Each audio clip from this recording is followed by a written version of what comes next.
کوئی بھی بیان کرنے والا پوری کہانی شروع سے نہیں شروع کرتا. اچھا بعد میں آنے والوں کو مسئلہ پیدا ہوتا ہے کیونکہ ان کے سامنے کنٹیکسٹ نہیں ہوتا.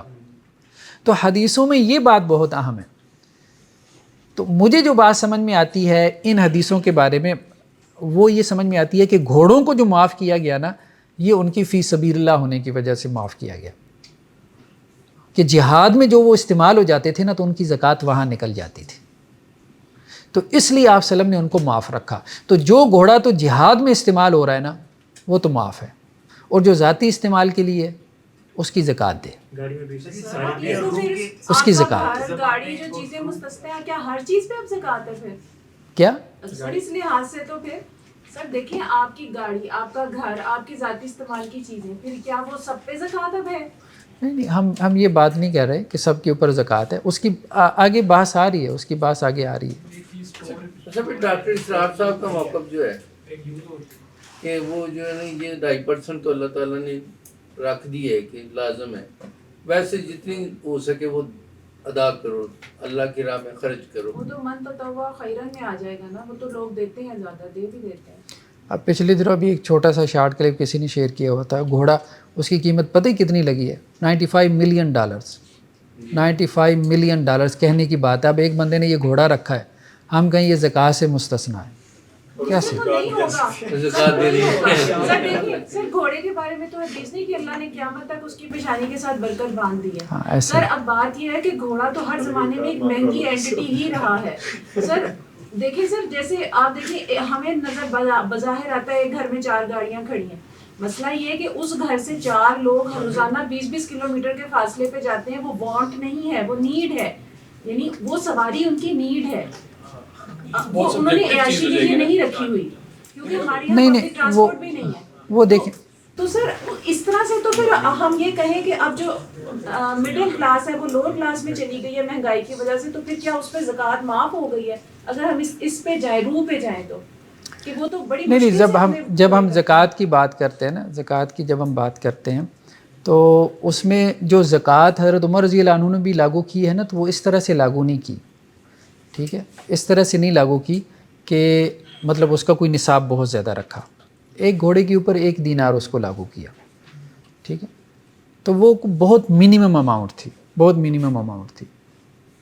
تو وہ بھی تب دیکھا کہ جب انہوں نے یہ بات دیکھی کہ گھوڑا جو ہے اس کی اچھی خاصی قیمت ہے, وہ ویلیویبل ہو گیا. تو اگر کسی زمانے میں گھوڑے کی ویلیو نہیں ہے یا آپ کے پاس کوئی ایسا گھوڑا ہے جو ویلیویبل نہیں ہے تو اس پہ زکوٰۃ نہیں ہوگی.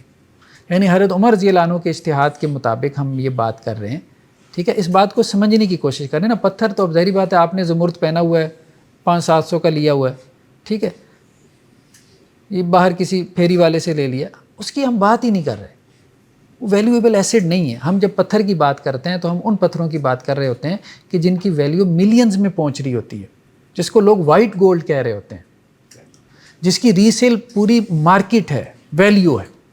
تو جب ہم گھوڑوں کی بات کر رہے ہیں تو ہم ایک ویلیویبل ایسڈ کی بات کر رہے ہیں, ہم اس گھوڑے کی بات نہیں کر رہے کہ جو آپ کی نیڈ کے طور پہ آپ نے گھر میں رکھا استعمال ہو رہا ہے, ٹھیک, وہ بات نہیں ہو رہی. تو جب کوئی چیز ویلیویبل ایسٹ ہے, حضرت عمر رضی اللہ عنہ کا اجتہاد بھی یہی تھا کہ بھائی دیکھو گھوڑا جو ہے وہ اونٹنی کے برابر بک رہا ہے, بڑی بات تھی. ان کے ہاں سب سے ویلیویبل ایسٹ اونٹ تھا, اونٹنی تھی ڈیزرٹ میں, ٹھیک ہے. تو گھوڑے کی جب ویلیو اس کے برابر پہنچ گئی تو وہ پھر اب دیکھیں نا, ابھی ہمارے ہاں بھی ایک اونٹنی کی کیا قیمت ہوگی, 1.5-2 لاکھ. اب یہ چاندی کے نصاب سے تو زیادہ پہنچ جاتی ہے. تو ہماری سواریاں جو ہیں گاڑیاں, ان کے اوپر آپ کا کیا خیال ہے؟ نہیں, اصل میں جو ہے نا, دیکھیں اگر تو سواری کے لیے ہے, ٹھیک ہے, اور اگر تو مطلب گھوڑا وغیرہ آپ کی ذاتی سواری کے لیے تو وہ پھر زکاتیبل ایسڈ نہیں ہے. یا اگر فی سبیل اللہ کے لیے تو وہ زکاتیبل ایسڈ نہیں. ایک بندے نے گھر میں 10 گھوڑے رکھے ہیں, ٹھیک ہے, 15 گھوڑے رکھے ہیں, گھوڑوں کا فارم بنایا ہوا ہے, تو وہ پھر یہ کہتے ہیں جی اس پہ بھی زکوٰۃ نہیں ہے. یہ بات سمجھ میں نہیں آتی. وہ کہتے ہیں گھوڑوں کی تجارت بھی شروع کر دی, پھر اس پہ بھی زکوٰۃ نہیں ہے. کیوں؟ کیونکہ نس میں آ گئے کہ گھوڑوں کی زکوٰۃ نہیں. اسی طرح آپ یہ ذرا کلیئر کرتے ہیں جس اگر والوں نے 8-10 گاڑیاں رکھی ہیں اور لگژری گاڑیاں یعنی کروڑ 1.5 کروڑ کی گاڑی, اس پہ ہم کیا کہہ سکتے ہیں کہ اس پہ زکوٰۃ نہیں ہے, وہ یوز کرتے ہیں وہ ادھر. دیکھیں اصل میں بات وہی ہے جو امام ابو حنیفہ رحمہ اللہ علیہ کی بات ہے نا، وہ گہری بات ہے. جو مال نامی ہے نا، جس مال میں جو گرو کر رہا ہے وہ زکوٰۃیبل ایسٹ ہونا چاہیے. جو استعمال سے اپنی ویلیو کھو رہا ہے نا، وہ زکوٰۃیبل ایسٹ نہیں ہونا چاہیے. سمجھ آتی ہے بات. ایک منٹ، یہ ہماری تو ڈیویلیوشن ہو رہی ہے نا ہماری کرنسی کی. ہماری کوئی بھی چیز پڑی ویسے ہی 40% ایک سال کے اندر نیچے چلی جاتی ہے. تو مطلب وہ 1 کروڑ کی چیز 1.5 کروڑ کی خود ہی ہو گئی ہے. وہ اس کی ویلیو نہیں بڑھ رہی، وہ چیز استعمال کے ساتھ ریٹ ہو رہی ہے. اس کی ویلیو اگر آپ انٹرنیشنلی دیکھیں تو وہ کم ہی ہونی ہے یا ہو رہی ہے آہستہ آہستہ. لیکن ہمارے تو وہ یہ عجیب سی سچویشن ہو گئی ہے کہ وہ 1.5 کروڑ کی چیز ہو جاتی ہے پڑے استعمال کے ساتھ.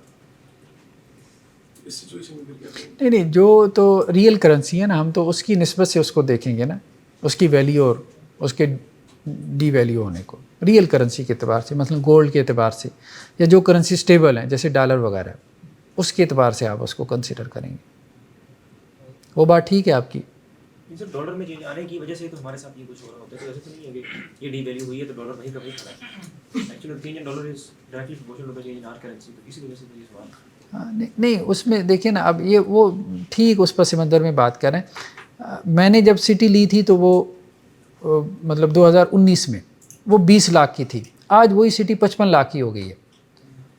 لیکن وہ ڈی ویلیو ہوئی ہے. وہ صحیح بات کہہ رہے ہیں، وہ ڈی ویلیو ہوئی ہے. مطلب اس کی وہ 55 لاکھ کی آج جو مل رہی ہے تو وہ 55 لاکھ جو ہے وہ 20 لاکھ کے برابر نہیں ہے اگر ڈالر کے اعتبار سے آپ بات کریں تو. وہ بات ٹھیک ہے. تو ایسٹ کو ہمیں دیکھنا پڑے گا کہ وہ ایسٹ جو ہے وہ اس کی جو ڈیپریسیشن ہے وہ ریئل کرنسی کے اعتبار سے اور اسٹیبل کرنسی کے اعتبار سے لے لیتے ہیں. مطلب وہی بات ہے کہ اگر میرے پاس کسی کے پاس 10 کروڑ ہے تو وہ اس کی گاڑیاں لے کے رکھ لے اور گھر میں کچھ استعمال ہو بھی رہی ہے، وہ اس کے اوپر پھر وہ زکوٰۃ نہیں دے گا. وہ ڈی ویلیو تھوڑی سی ہو رہی ہے. ہاں دیکھیں جو تو ذاتی استعمال کی چیزیں ہیں، ذاتی استعمال کی چیزیں ہیں، ان کے اوپر زکوٰۃ نہیں. ذاتی استعمال کی چیزوں کے اوپر زکوٰۃ نہیں. ٹھیک ہے. کیونکہ ان کی استعمال کی وجہ سے ان کی ڈیپریسیشن ہو رہی ہوتی ہے. سر رائے کرم آپ نے اپنی پوری اس ڈسکشن کو سمرائز کر دیں کیونکہ سوال کافی زیادہ ہو گیا. کچھ کھلانا سا سر آپ کا جو اپنا موقف ہے اور جو اس کو مزید سمجھنا چاہ رہے ہیں کہ آپ نے جو ایک بات کہی ہے کہ اس طرح سے جاتی ہے، اب اس کی اپلیکیشن ہمارے زمانے میں کیا ہے؟ گھوڑے تو سب کے پاس نہیں ہے. دیکھیں اصل میں جو مجھے سمجھ میں آتا ہے نا کہ جو نصوص میں کہا گیا، اللہ کے وسلم نے جو بات کہی ہے کہ میں نے گھوڑوں کی زکوٰۃ تم سے معاف کر دی، تو مجھے جو بات سمجھ میں آتی ہے کہ یہ ایک خاص کانٹیکس میں بات کی ہے، اور وہ کانٹیکس تھا کہ اس زمانے میں وہ گھوڑے فی سبیل اللہ استعمال ہو رہے تھے. تو آپ صلی اللہ علیہ وسلم نے اس کانٹیکس میں کہا کہ ان کی زکوٰۃ وہی ہے کہ یہ فی سبیل اللہ استعمال ہو رہے ہیں، ان کی زکوٰۃ یہ نکل رہی ہے. ٹھیک ہے، یہ بات مجھے سمجھ میں آتی ہے. واللہ عالم صحیح ہے یا غلط ہے، لیکن اب یہ مجھے یہی بات سمجھ میں آتی ہے. غلام بہرحال جو ہے وہ چونکہ ذاتی خدمت کے طور پہ استعمال ہو جاتا تھا، تو اس لیے جو ہے ذاتی استعمال کی چیز تھی، تو اس لیے اس کو جو ہے وہ آپ صلی اللہ علیہ وسلم نے جو ہے وہ معاف رکھا، ذاتی استعمال میں آ جاتا تھا. گھوڑا دیکھیں ایک تو ہے جو آپ نے ذاتی استعمال کے لیے رکھا ہوا ہے سواری کے طور پہ، تو وہ زکوٰۃیبل ایسٹ نہیں ہے. ٹھیک ہے، ہاں وہ ویلیویبل ایسٹ اس وقت جب وہ ایک ویلیویبل ایسٹ ہو. ویلیویبل ایسٹ یہ کہ جیسے لوگوں نے شوقیہ گھوڑے رکھے ہوتے ہیں. ٹھیک ہے، وہ ایک ویلیویبل ایسٹ ہوتا ہے آپ کا، اور اس کی وہ خرید و فروخت کرتے ہیں، بولی ہوتی ہے، ان کی نیلامی ہوتی ہے. ایک ایک گھوڑا جو ہے $1 ملین میں بکتا ہے. ٹھیک ہے، اب یہ ایک بزنس ایسٹ ہے، بھلے 1 ہے 2 ہیں 4 ہیں. یا آپ نے کوئی فارمنگ کی ہوئی ہے تو یہ ایک بزنس ایسٹ ہے، تو یہ زکوٰۃیبل ایسٹ ہے. یا اگر گھوڑا جو ہے وہ آپ کے پاس گھر میں بھی ہے اور اس میں نمو ہو رہی ہے، بڑھوتری ہو رہی ہے، جو امام ابو حنیفہ علیہ رحمہ کا موقف ہے، تو پھر اس میں بھی احتیاطاً زکوٰۃ دے دے. نہیں بھی دیتا ویل اینڈ گڈ، حدیث موجود ہے، نہ دے، اس کی مرضی ہے. ٹھیک ہے، ہم کسی کو یہ نہیں کہیں گے کہ وہ یہ نہیں کر رہا ہے یا وہ غلط کر رہا ہے، وہ حرام کام کر رہا ہے. ویل اینڈ گڈ، ٹھیک ہے. سر اسی کی اپلیکیشن آج کے ماڈرن مال پہ اگر آپ کیا ہاں گاڑی کو گھوڑے پہ قیاس نہیں کر سکتے، گاڑی کو گھوڑے پہ قیاس نہیں کر سکتے، یہ بات درست ہے. اس کی وجہ یہ ہے کہ گھوڑا جو ہے نا اس میں نمو ہے، جسے ہمارے یہاں فقہ میں استعمال ہوتا ہے ایک اصطلاح مال نامی ہے، گرو کر رہا ہے. ٹھیک ہے، وہ گاڑی تو بچہ نہیں نا پیدا کر رہی، ٹھیک ہے. تو وہ تو اپنی ویلیو جو ہے وہ گرا رہی ہے استعمال سے. تو اس لیے گاڑی اگر ذاتی استعمال کے لیے ہے تو اس پہ زکوٰۃ نہیں ہے. ہاں گاڑی اگر آپ نے کاروبار کے لیے رکھی ہوئی ہے، رینٹ کار پہ ہے، تو وہ پھر بزنس ایسٹ ہے، بزنس ایسٹ پہ زکوٰۃ ہے. تو سر پھر ان کا جو ہے نصاب کیا پہنچے گا اور ان کا کیا دیں گے جن کے لیے ہمارے پاس پاس نص موجود نہیں ہے، ہم نے اشتہار کی بنیاد پہ دیا اور ہمارا مقصد تقویٰ ہے کہ ہم اپنے مال کو پاک کرنا چاہتے ہیں، اس بنیاد پہ ہم کر رہے ہیں، تو پھر ہم اس کا کیا؟ دیکھیں ہمارے پاس جو ہے نا ایک تو یہ ہے کہ ہم اپنا فہم استعمال کریں. تو اپنا فہم اگر استعمال کریں تو ہم جو ہے وہ قیاس کریں تو گھوڑے کو ہم قیاس کر سکتے ہیں گائے کے اوپر، زیادہ سے زیادہ یہ کر سکتے ہیں 30 گایوں کے اوپر زکوٰۃ ہے تو 30 گھوڑوں کے اوپر آپ ایک بچھیرا دے دیں. ٹھیک ہے، ایک تو یہ کیا جا سکتا ہے. دوسرا جو زیادہ بہتر تو یہی معلوم ہوتا ہے کہ حضرت عمر رضی اللہ عنہ کو فالو کرتے ہوئے ایک گھوڑے کے اوپر 1 دینار جو ہے وہ زکوٰۃ بھی لاگو کی جا سکتی ہے. صحابہ کے اقوال بھی ہم اصول فقہ میں پڑھیں گے کہ جہاں ہمیں کوئی چیز نہ ملے وہاں ہم صحابہ کے اقوال سے کیا کوئی مسئلہ لے سکتے ہیں، تو یہ بات ہے کہ ہم لے سکتے ہیں. ہاں ڈائمنڈ جو ہے اس کو آپ کرنسی میں کیلکولیٹ کریں گے، ڈائمنڈ کی ویلیو کو.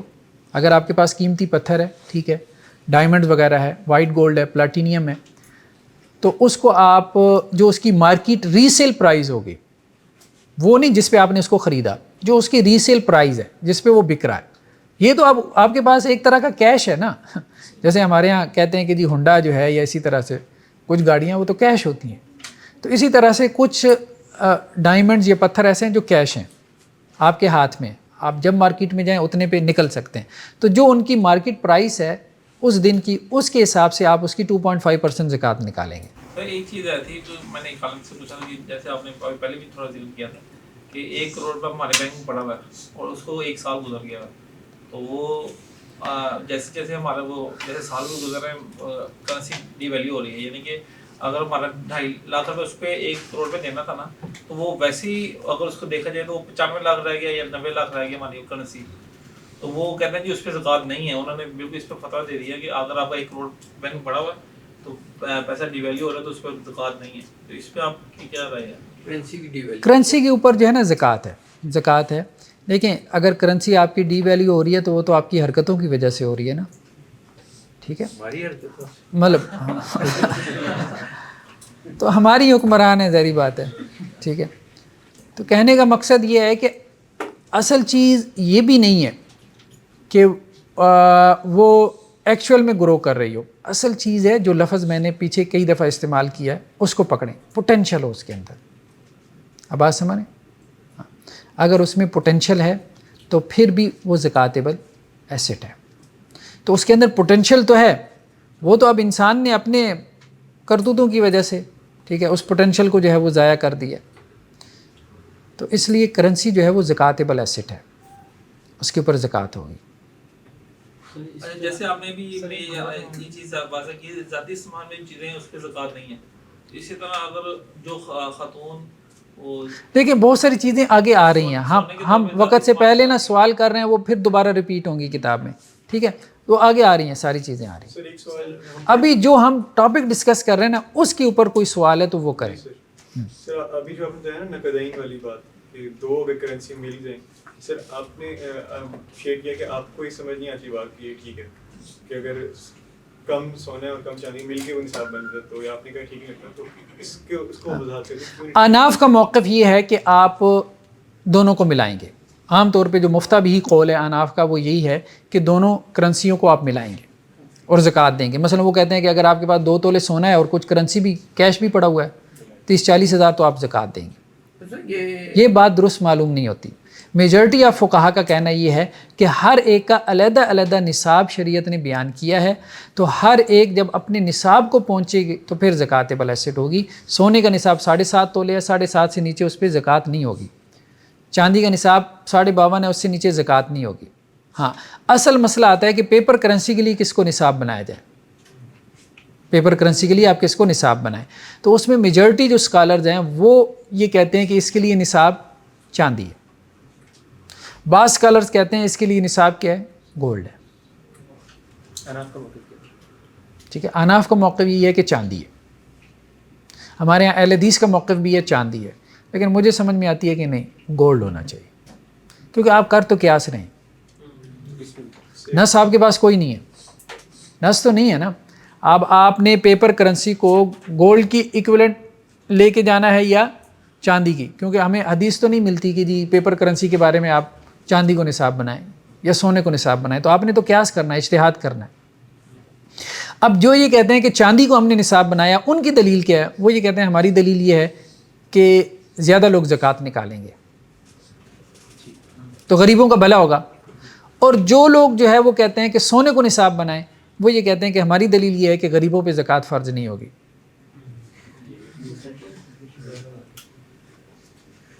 صرف امیروں پہ ہی زکوٰۃ فرض رہے گی. اب بات سمجھ رہے ہیں؟ ان کے نزدیک جو ہے 52.5 تولے چاندی کے برابر پیپر کرنسی رکھنے والا فی زمانہ امیر نہیں ہے. کیا یہ ریزن بھی ہو سکتے ہے کرنسی جو ہے وہ بیک بائی گولڈ ہوتی ہے نا کہ سلور یعنی چاندی، تو دیٹ از دی ریزن کہ اسی کے اوپر کیسے. یہ بھی وجہ رہی ہے کہ عام طور پہ پیپر کرنسی جو ہے وہ اس پہ ہاں جو بیک میں ہاں گولڈ کے ریزروز ہوتے تھے، چاندی کے نہیں ہوتے تھے. ٹھیک ہے. اور یہ بھی ہے کہ گولڈ جو ہے وہ سٹیبل ہے چاندی کی نسبت. اور یہ بھی ایک اہم بات ہے کہ دیگر جو نصابات ہیں نا، جیسے 40 بکریاں، ان کے اوپر زکوٰۃ ہے نا، 39 پہ نہیں ہے. اب 40 بکریوں کی جو قیمت ہے وہ سلور کے نہیں بلکہ گولڈ کے نصاب کے برابر بنتی ہے. آج تو اس سے بھی زیادہ ہوگی، آج کل تو بہت زیادہ ہوگی، آج تو 5 بکریاں میرے خیال سونے کے نصاب کے برابر. نہیں اتنی بھی بکری مہنگی نہیں ہے. کتنی ہوگی؟ 40,000 کی ہوگی، 30,000 کی. 30 لاکھ کی ہے سر. نہیں ایک عام بکری کی بات کر رہے ہیں. ٹھیک ہے. تو ہاں سر وہ شریعت کی بات آپ نے کی نا کہ غنیم سے مال لے کر فقراء کو دینا ہے، تو اس میں پھر جب ایک بندے کے پاس دونوں چیزیں دونوں لڑکی کو ملا کر جو ہے نا نصاب کو پہنچ رہا ہے تو مطلب غنی تو ہو گیا نا، تو دے سکتا ہے کہ اصل مسئلہ یہ ہے کہ نصاب ہے کیا، نصاب کیا ہے. نہیں نصاب مطلب وہ 7.5 تولے سونے کی، تو 7.5 تولے تو اس کے برابر ہے نہیں. نہیں دونوں کرنسی کو ملا کے 2 3 4 5 جو بھی ہے، نقدی بھی ہے، اس کے بعد چاندی بھی ہے، سونا بھی ہے، اور بھی ہے، مال مویشی بھی ہے، تو یہ سارا کچھ ملا کر اگر وہ پہنچ جائے. سر ویسے آپ کی رول والی جو بات ہے اس پہ اگر اس قانون کو صحیح طرح سے اپلائی کر دیا جائے تو یہاں لگنا چاہیے، یہاں تو پھر آپ کانٹرڈکٹ کر رہے ہیں اپنے اصول سے. اس کو ذرا ایکسپلین کریں. اصل میں جو لوگ فتویٰ دیتے ہیں نا، جو لوگ فتویٰ دیتے ہیں وہ سونے کو نصاب نہیں بناتے، وہ چاندی کو نصاب بناتے ہیں. آپ بات سمجھ رہے ہیں؟ اس لیے میں یہ بات کر رہا ہوں. ان کی مراد یہ ہوتی ہے کہ اگر چاندی کے برابر ہو جائے، چاندی سے مراد یہ ہے کہ مثال کے طور پہ 90,000، ٹھیک ہے، اگر آپ کے پاس 40,000 ہے اور 1 تولہ سونا ہے تو گویا آپ کے اوپر زکوٰۃ فرض ہو گئی، کیونکہ چاندی کے نصاب کو پہنچ گئی. کیونکہ ان کے نزدیک اصل میں نصاب کیا ہے؟ چاندی. حالانکہ سونے کے لیے نصاب آپ چاندی کو نہیں بنا سکتے، سونے کے لیے نصاب سونا ہی ہے، چاندی نہیں ہے. پیپر کرنسی کا مسئلہ اجتہادی ہے، وہاں آپ سونے کو بنا لیں یا چاندی کو بنا لیں، اس کا مسئلہ اجتہادی ہے. سر مجھے نصاب والا تو اگر جی اس میں آپ کی رائے یہی ہے کہ نصاب اگر چاندی بھی کرتے ہیں تو پھر تو پورے ملک کے اوپر ہر کسی کے اوپر بن جائے گی. 80,000 پر تو نارمل ہر ہاں 80,000 کوئی زیادہ اماؤنٹ نہیں ہے.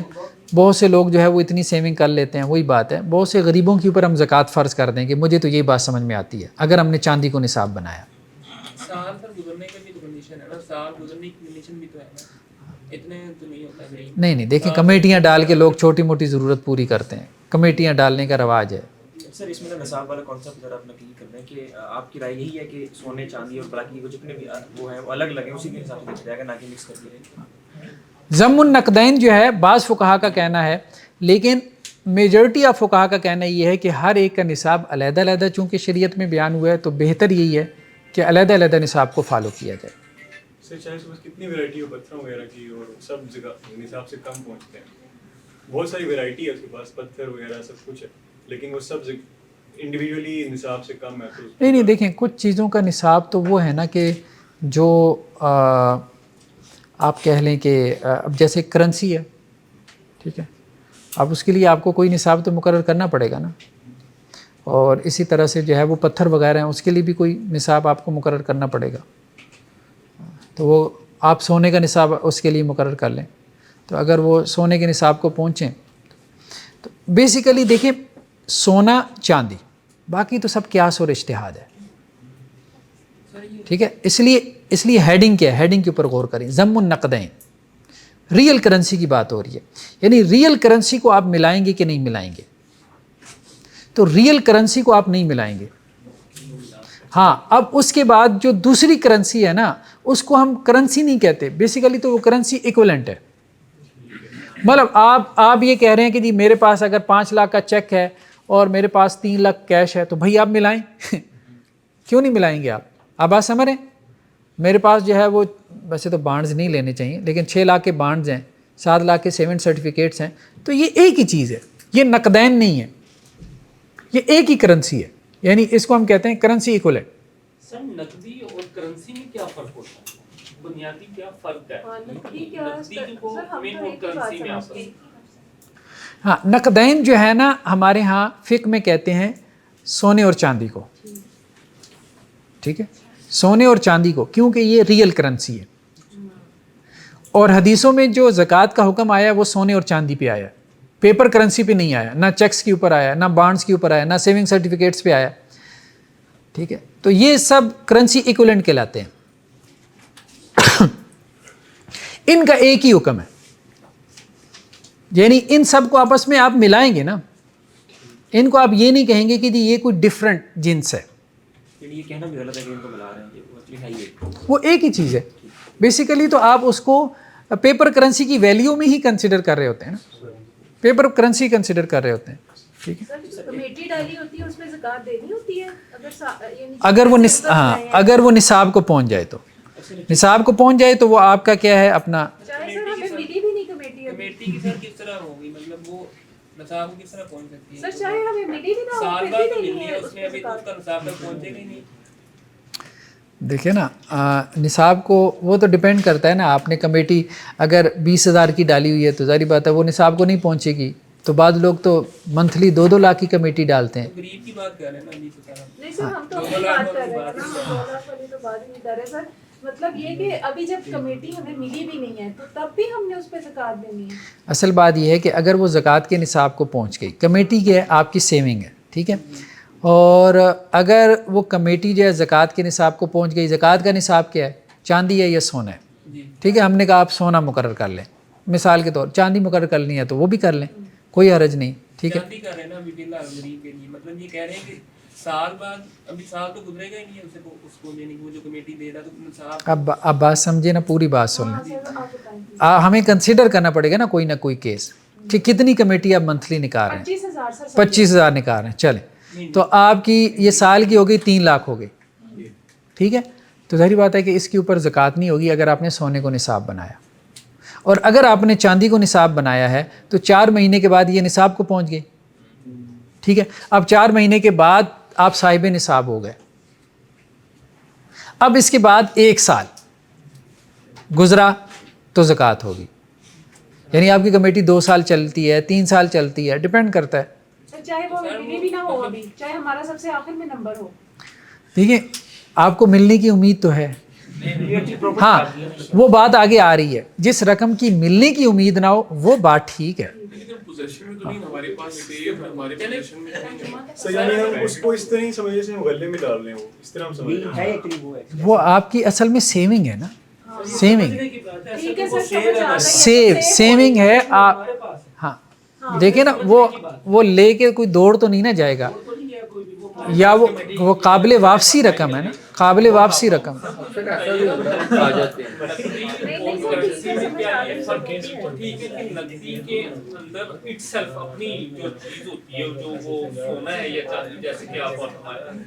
تو اس میں کوئی اضافہ سونے کی اپنی چیز میں, مثلا 1 تولے سونے میں وقت گزرنے کے بعد وہ 1.25 تولہ نہیں ہو جاتا, یعنی اضافہ نہیں ہوتا, نہ اس میں کمی ہوتی ہے, وہ تو 1000 سال بعد بھی 1 تولہ ہی رہے گا. اور چاندی کا بھی, اور کرنسی میں فرق سونا اور چاندی سے یہ ہے کہ اس کے اندر اتار چڑھاؤ ہے, کرنٹ ہے, currency current plus minus ampere اوپر زیادہ ہو رہے ہیں. آیا یہ میں نے جو انڈرسٹینڈنگ لی ہے یہ صحیح لی ہے؟ ٹھیک ہے, لیکن ایک بات اور اہم ہے کہ دیکھیں جو بھی ریئل کرنسی ہوتی ہے نا, جنہیں ہم نقدین کہہ رہے ہیں, سونا چاندی, یہ بھی اپنی ڈیمانڈ کی وجہ سے، ڈیمانڈ اینڈ سپلائی کا جو رول ہوتا ہے اس کی وجہ سے اس کی ویلیو گھٹتی بڑھتی رہتی ہے۔ اچھا کون سی میری کرتے ہیں نقدین کے حوالے سے کہ رسول اللہ صلی اللہ علیہ وسلم کے دور میں ان دونوں کے نصاب، جو نصاب تو الگ الگ تھا لیکن ویلیو ایک ہی تھی، 200 جو دینار تھے درہم تھے ان کی ویلیو 40 دینار برابر تھی یا الگ تھی؟ ہاں یہ بات اہل علم نے کی ہے کہ آپ وسلم کے زمانے میں 7.5 تولے سونا اور 52.5 تولے چاندی جو ہے یہ تقریباً ایکولنٹ تھے، ٹھیک ہے۔ بعد میں اب چاندی کی ڈیمانڈ کم ہو گئی، جب ڈیمانڈ کم ہو گئی تو اس کی ویلیو ڈاؤن ہو گئی، سونے کی ڈیمانڈ باقی رہی تو اس کی ویلیو اپنی جگہ پہ باقی ہے، ٹھیک ہے۔ بہت سے پتھر جو ہے وہ جیسے ہم کہتے ہیں کہ جی مٹی کے بھاؤ بکتے تھے، آج ان کی ایک ویلیو بن گئی ہے، ویلیو بننے کی وجہ سے وہ پتھر قیمتی ہو گئے۔ تو اب اس میں وہی بات ہے کہ مجھے تو یہی سمجھ میں آتی ہے کہ ویلیو ایبل جو چیز ہے نا اس کے اوپر زکوٰۃ ہونی چاہیے، ہاں واللہ اعلم، ویلیو ایبل چیز جو ہے اور خاص طور پہ جو ملینز میں چلی جاتی ہے نا اس کو تو زکوٰۃیبل ایسٹ بنانا چاہیے۔ اگر تو ویلیوز بس برابر تھی تو پھر نقدین کا تصور سمجھ میں آتا ہے کہ پھر تو جمع کر لینا چاہیے، الگ الگ ویلیوز ہیں کیونکہ ہم نے ایک ویلیو کو پہنچنا چاہے وہ سونے کی۔ وہ یہ کہتے ہیں نا آپ صلی اللہ علیہ وسلم نے جمع نہیں کیا نا، آپ صلی اللہ علیہ وسلم نے جمع نہیں کیا۔ آپ صلی اللہ علیہ وسلم کے زمانے میں بھی لوگوں کے پاس سونا بھی ہوتا تھا، چاندی بھی ہوتی تھی، لیکن آپ نے ان کو نہیں کہا کہ تم زکوٰۃ دو۔ وہی ایک اجتہاد ہے، ایک قیاس ہے ان کا، ایک اجتہاد اور قیاس ہے کہ غریبوں کا بھلا ہو جائے۔ انہوں نے کہا جی مصلحت اس میں ہے، پبلک انٹرسٹ اس میں ہے، غریبوں کا فائدہ اس میں ہے کہ زکوٰۃ دی جائے، جمع کر دیں۔ سر روح والی بات دیکھی جائے آپ کی تو پھر یہ موقف تو درست ہے کیونکہ زکوٰۃ کا جو منشا ہے وہ یہی ہے کہ غریبوں کا بھلا۔ ہم نے کہا کہ دیکھیں ڈفرینس آف اوپینین ہے، جو آپ کو سمجھ میں آتا ہے آپ کریں، کوئی پابندی نہیں ہے۔ بحث اس پہ نہیں ہے، سوال ہے کہ یہاں ہو رہا ہے کیونکہ جو قاعدہ ہے نا وہ قاعدہ پھر ہر جگہ پہ لگنا چاہیے نا، ایک تو نہیں ہے کہ ہم ایک جگہ پہ قاعدہ فٹ کریں، جو مرضی کر لیتے ہیں قاعدہ۔ ویسے مجھے آپ کی بات بھلی معلوم ہو رہی ہے جو آپ نے پہلے علت نکالی ہے نا، لیکن یہاں آگے وہ پھر ہضم نہیں ہو رہی۔ بات یہ ہے کہ جو آپ یہ اصول فقہ پڑھیں گے تو وہاں آپ کو یہ چیزیں سمجھ میں آئیں گی، جس سے مصلحت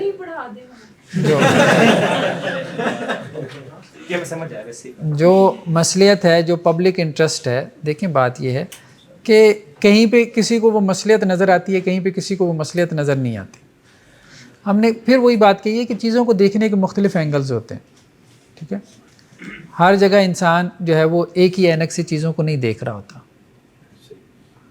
ایسا نہیں۔ اللہ تعالیٰ چاہتا تو ہمیں تفصیل سے سب کچھ ایک ایک ہی بتا دیتا، یعنی کہ ہم سمجھتے ہیں اللہ تعالیٰ نے چاہیے کہ ہم اختلاف کریں آپس میں، ایسے سمجھ سکتے کریں یار، اختلاف کریں، بالکل کریں، ٹھیک ہے۔ اب بس اصل میں نا اس خواہش سے نکل جائیں کہ دوسرے کو میری بات کیوں نہیں سمجھ میں آ رہی، ہاں اس خواہش سے نکل جائیں، اس سے اوپر ہو جائیں۔ آپ کو اپنی بات سمجھ میں آ رہی ہے، ویل اینڈ گڈ، دوسرے کو سمجھا سکتے ہیں، بہت اچھی بات ہے، نہیں سمجھا سکتے تو بھائی ٹھیک ہے۔ سینسٹیوٹی اسی لیے ہے کیونکہ اس کے ساتھ ہماری آخرت جڑی ہوئی ہے، یہ اگر ہم نے صرف جا کے پیپر میں لکھنا ہوتا تو پھر بات ٹھیک تھی، اسی لیے ایکچولی شاید جذبات جڑے ہوتے ہیں۔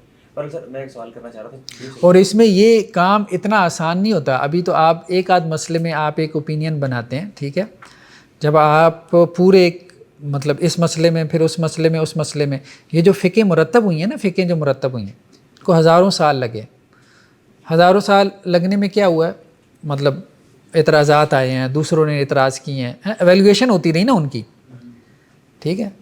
تو ابھی تو آپ ایک مسئلے میں ایک رائے دیں گے، پھر بھول جائیں گے 6 ماہ بعد کہ میں نے یہ رائے دی تھی، پھر ایک اور مسئلے میں رائے دیں گے، دوسرا آپ کو فوراً پکڑ لے گا، ٹھیک ہے۔ تو یہاں تو یہ ہے کہ ہزاروں لوگوں کی محنت ہے، مطلب بہت زیادہ اس کے اندر وہ ذہن اور دماغ اور استعمال ہوا ہے نا، صلاحیت بہت زیادہ استعمال ہوئی ہے، تو وہ پوری ایک روایت بن گئی نا۔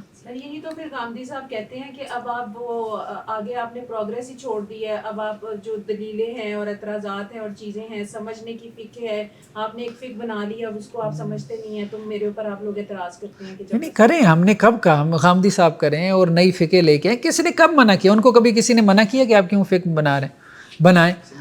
ہم صرف یہ کہتے ہیں کہ بھائی دیکھیں یہ آپ نے ایک وقت میں فتویٰ دیا، دوسرے وقت میں آپ نے یہ فتویٰ دیا، ٹھیک ہے، تو آپ کیسے اس کو ایڈریس کریں گے؟ 1000 سال بعد شیخ غامدی صاحب والی فکر تو وہاں مسئلہ یہ 1000 سال لگتے ہیں، یہ بات سمجھنے کی ضرورت ہے۔ بہت اس میں دماغ استعمال ہوتا ہے، بڑی صلاحیت، بڑی مین پاور، پھر اس کے بعد جا کے کوئی نیریٹو جو ہے وہ اس قابل ہوتا ہے کہ وہ سوالات کو ایڈریس کر کے ان کو جواب دے پائے۔ روایت اور جدیدیت میں لائن کدھر ڈرا ہوگی؟ روایت اور جدیدیت میں لائن کدھر ڈرا ہو؟ یہ بھی تو سب سے بڑا مسئلہ ہے. روایت اور جدیدیت اب ایک ڈیفرنٹ ٹاپک ہے، کسی اور وقت میں اس پہ تفصیل سے گفتگو کریں گے.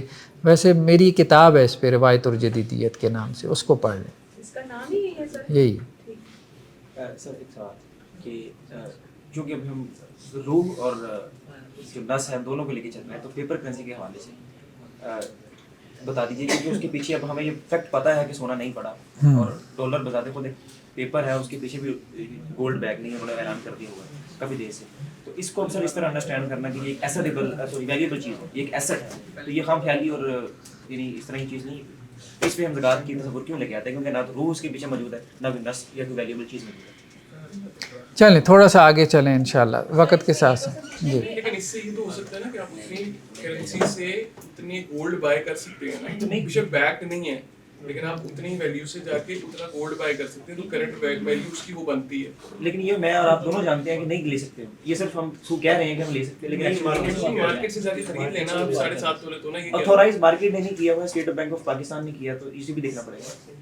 آتھورائز تو نہیں دکاندار نے کیا نا. یہ لمبی چوڑی بحث ہے، اس کے اوپر پورا ایک والیوم موجود ہے، ایک پوری جلد موجود ہے کہ پیپر کرنسی جو ہے اس کی کیا شرعی حیثیت ہے. وہ لمبی چوڑی ڈیبیٹ ہو چکی ہے. ٹھیک ہے، پیپر کرنسی جو ہے وہ ایکویلنٹ ٹو کرنسی ہے، عام طور پہ موقف یہی ہے. ٹھیک ہے، ہاں عام طور پہ جو ہے وہ موقف یہی ہے، اور اس موقف کو مانے بغیر چارہ نہیں ہے. کچھ لوگوں نے تو کہا کہ جی پیپر کرنسی میں زکوٰۃ نہیں ہے. کیوں زکوٰۃ نہیں ہے؟ کیونکہ یہ مال ہی نہیں ہے. مال کیوں نہیں ہے؟ کیونکہ یہ کاغذ کا ٹکڑا ہے. ٹھیک ہے، تو بھائی پھر خرید و فروخت میں کیا کاغذ کے ٹکڑے دے رہے ہو؟ مطلب ایک جگہ آپ کنسیڈر کر رہے ہو، دوسری جگہ اس کو کنسیڈر ہی نہیں کر رہے. تو جب خرید و فروخت ہو رہی ہے تو مال ہی دے رہے ہو نا، تبھی تو ایسٹ وصول کر رہے ہو. تو کچھ چیزیں ایسی ہیں جو کمزور موقف ہے، کمزور موقف ہے. خود پیپر کرنسی کے لمبی چوڑی ڈبیٹس ہیں. آپ محدث پہ چلے جائیں، وہاں انہوں نے پورا ایک رسالہ پبلش کیا ہوا ہے پیپر کرنسی کے بارے میں، کیا کیا موقف ہے. فائدہ نہیں ہے زیادہ اس میں گہرائی میں جانے کا. عام جو موقف ہے وہ یہی ہے کہ چونکہ اس میں گولڈ کے پیچھے ریزروز موجود تھے، یہ اس کی سندات تھیں، تو سند ہونے کی وجہ سے اس کا حکم وہی تھا جو گولڈ کا تھا. ٹھیک ہے، بعد میں آ کے گولڈ کے ریزروز ختم ہو گئے، تو اب اس کا حکم جو ہے وہ فی الحال گولڈ کا ہی کنسیڈر ہوتا ہے. باقی ہمیں بیک ٹو گولڈ جانا چاہیے، یہ بات درست ہے. سر یہ بعض کہتے ہیں سازش کے تحت ہوا، ٹھیک ہے، مطلب بات سازش کے تحت تو نہیں کہنا چاہیے، یہ بات تو سمجھ میں نہیں آتی ہے، لیکن یہ ہے کہ سوچی سمجھی سکیم ہے، یہ بات ٹھیک ہے. سوچی سمجھی کو سر اردو میں سازش ہی تو کہتے ہیں. بتائیے سر، یہاں پہ ایک ڈائری پڑھی ہے، آپ ہمیں بتا دیں کہ یہ ڈائری نہیں، یہ سیل فون ہے، اور ہم سب اس پہ بلیو کرنا شروع کر دیں کہ یہ سیل فون ہے. تو کیا اس چیز سے اس کی حقیقت یہ بن جائے گی کہ یہ ڈائری نہیں ہے، اب سیل فون ہو گیا؟ تو کہہ دینے تو سر، کہہ دینے سے کہ چونکہ اس کے پیچھے کبھی گولڈ تھا تو اور ایک ہاں اب یہ اہم بات یہ کہ میں کہہ دوں، اور ایک یہ کہ یہ پوری کلاس کہہ دے کہ یہ سیل فون ہے، تو اس کا مطلب یہ ہے کہ جس کو ڈائری سمجھ میں آ رہی ہے وہ غلطی پہ ہے. اب آپ سمجھ رہے ہیں؟ یہ بھی تو ہو سکتا ہے نا سینیریو کہ اس کو نظر آ رہا ہو کہ یہ ڈائری ہو، حقیقت میں وہ سیل فون ہی ہو. یہی سوال میرا. اب اصل مسئلہ یہ ہے کہ جس کو آپ کہہ رہے ہیں کہ یہ ڈائری ہے، آپ نے پہلے تعین کر دیا کہ یہ ڈائری ہے. یہ تعین کیسے ہوگا کہ یہ سیل فون ہے، یہ ڈائری ہے؟ 4 بندے کہہ رہے ہیں کہ یہ سیل فون ہے، آپ کہہ رہے ہیں کہ یہ ڈائری ہے. آپ یہ کیس لے کے بات آگے چلا رہے ہیں کہ یہ ڈائری ہے، تو ہم کیوں مان لیں؟ تو مطلب یہ ہے کہ 4 بندے جب پہلے اختلاف ہو گیا کہ یہ ڈائری ہے، یہ سیل فون ہے، تو مطلب یہ ہے کہ اس چیز کی پوزیشن واضح ہی نہیں ہے، کلیئر ہی نہیں ہے. اب آپ سمجھ رہے ہیں؟ فرام دی ویری بگننگ اختلاف تو یہاں پہ کھڑا ہو گیا. تو اس لیے آپ یہ سوال ہی نہیں کر سکتے کہ ڈائری کو سیل فون 50 بندے کہہ دیں تو وہ سیل فون تو نہیں بنے گی. یہ سوال اس بات کو سمجھ بالکل ٹھیک ہے، لیکن شاید کرنسی کے حوالے سے یہ لاگو ہی نہیں ہو رہی اس وقت، کیونکہ یہاں پہ ہر بندے کو اس بات کا معلوم ہے کہ اسٹیٹ بینک آف پاکستان اس پوزیشن میں نہیں ہے کہ اگر ہم اس کے پاس پیسے لے کے جائیں تو ہم اس کے برابر سونا دے دیں. اس حقیقت کو ہم سب کو پتہ ہے، اعتراف بھی کرتے ہیں، لیکن جب اصول اور یعنی کہ نس کی بات آ رہی ہے تو ہم کہہ رہے ہیں کہ نہیں، چونکہ چارہ نہیں ہے تو خیر ہے، اگر نہیں بھی ملتی تو اس کو چلا لو. کیونکہ ہم سارا بزنس خرید و فروخت اسی میں کر رہے ہیں نا، تو پھر زکوٰۃ کے معاملے میں کہاں چلی جاتی ہے یہ بات؟ میں محترمہ بات کر رہا ہوں نس کے حوالے سے، فقہ پڑھ رہے ہیں نا، تو ہمیں ایکچولی کس چیز کو نصوص کو جوڑنا ہے نا. مجبوری کا نام فقہ تو نہیں ہوتا. دیکھیں نصوص میں تو واضح طور پہ موجود ہے نا کہ حوالے کو کنسیڈر کیا گیا. ٹھیک ہے، حوالہ جو ہے اس کو کنسیڈر کیا، یہ ہم کتاب البیوع میں پڑھیں گے. حوالہ ریفرنس، مثال کے طور پہ جو ہے نا وہ میں نے آپ کا قرض دینا ہے، ٹھیک ہے، آپ میرے پاس آئے کہ جی حافظ صاحب آپ مجھے قرض چاہیے، تو میں کہتا ہوں کہ یار فلاں بندے نے میرا قرض دینا ہے، تو میں آپ کو لکھ دیتا ہوں, آپ یہ اس سے لے لیں, ٹھیک ہے. میں نے آپ کا دینا تھا اور کسی نے میرا دینا تھا, تو میں نے آپ کو اس کی طرف ریفر کر دیا, اس کو حوالہ کہتے ہیں. تو اس کی حدیث میں تو یہ ریفرنس جو ہے نا, ریفرنس, ٹھیک ہے. تو بھلے آپ اس کو قرض مان لیں, اسٹیٹ بینک آف پاکستان نے کہا نا کہ میرے ذمہ قرض ہے, ٹھیک ہے, اس کے ذمہ قرض ہے, بھلے اس کے پاس نہیں ہے, لیکن اس نے اپنے ذمہ قرض تو مان لیا نا کہ 5,000 میرے ذمہ قرض ہے. تو یہ حوالہ ہے جو چل رہا ہے.